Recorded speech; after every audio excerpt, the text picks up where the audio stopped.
Alright everybody, it's time to break out the summer gear, including the Snuba rig, which I got back in the shed behind me, all the way in the very back behind all the kids' toys, my grandkids' toys actually. If you barely see it back there, I'm going to get it out right now and see if it'll crank up. Who thinks it's going to crank up on the first pull? I don't think the first pull, but maybe second and third it might. Stay tuned, let's check it out.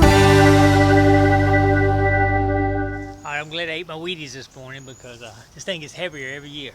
Hope I can still lift it up and throw it in at the boat okay, but we got it out. Got it sitting here.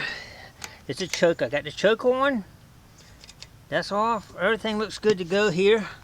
Let's see how long it takes to crank it up now. I hope not, hopefully not too long.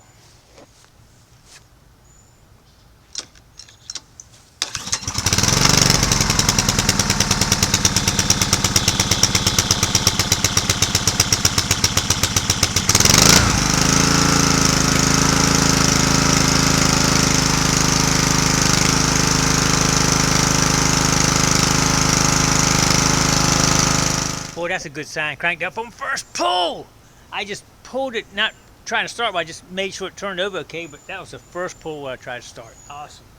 All right, and it is building up pressure, so I know the pressure's okay. So now we're going to go in here and check out our hoses, check see if they're okay. Go ahead and plug them up, see how they do.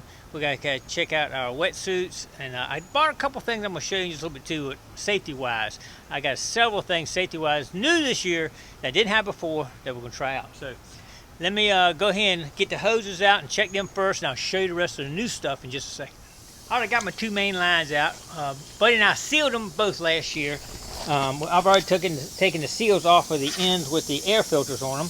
We just put those air filters on at the end of last year, but I got two new ones to go in there if we need them. These are still sealed up, but we can still test it by doing that.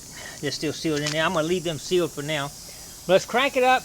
Get up to full speed, make sure it stays running at full speed and drops back down to the idle speed once it gets full. Make sure that's working. And then we're going to check out some more stuff, and I'm going to show you some new articles I've added. Stay tuned.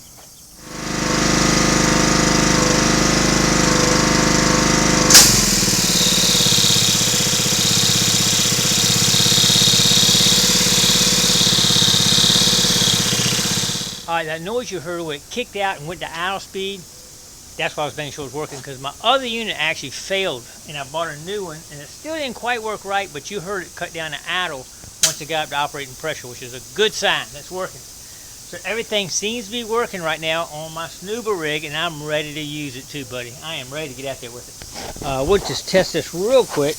The hoses should be pressurized now. Yep, they're good. Good.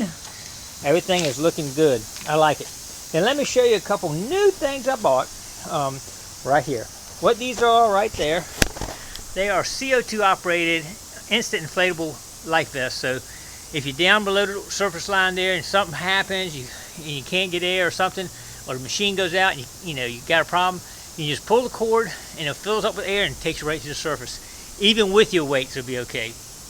You can jettison your weights by pulling the lever and get them off, but this is just an extra safety feature this year that I've just incorporated. One other thing I added this year, I got 7 brand new cutters here. And what they're for is when you're down there on the bottom, if you get hung up with a fishing line, and a lot of these lines now are metal. You've got to have a knife might not cut that metal, so I require anybody that goes with me to have a pair of these in their pouch. Just in case they get hung up, they can cut themselves off with that. Carry knife too is not a bad idea, but definitely got to have some cutters. Haven't tried these. You can't test them really, I guess, but pull the cord and see if it blows up and just get another CO2 cartridge, I guess. But this should help us too, just make a little safety feature. I can't wait this year. New addition to my arsenal is this right here, Polk Stive, made by Nocta Macro. And it got the big coil. I had to want the little coil and found a cannonball with it. This bigger coil definitely goes a lot deeper. I'm really excited about using this. A little bit more safety wise, because you don't have all the like the X-Guy I usually use. I got strapped to my side. You got cables and hooks and wires, and anytime you got all that, it can get hung up underneath it and get you caught. And then you got to take the belt off and all. With this, you got one thing in your hand, you point, Miltech, and done. I think it's going to go almost as deep or as deep as an X-Guy. I hadn't tried it yet, so in the water. So we're gonna see how that works. But I'm really excited about trying that knock the mackerel out pulse dive. So really excited about that. If it works good, I might get a second one and just use those. So we'll see how that goes. Anyway, I think we're coming along pretty good. I think that's gonna check things out. I'm gonna get my weight belts out and get some of that stuff. Might have to make some more weights. I don't know. We'll have to see how we're sitting as far as they go. But I've got a few more things to get done. Make sure it mounts on the boat good. And we got a couple more things to get ready before we actually go out on a test run. But the test run's coming real soon. All right, I'm getting excited. Y'all getting excited, getting in the water and diving down and finding history? I am. All right, I appreciate everybody coming along on this adventure. Don't forget to click like, comment below, share, subscribe to the Gigmaster. You know where we're going to be going next. Stay tuned.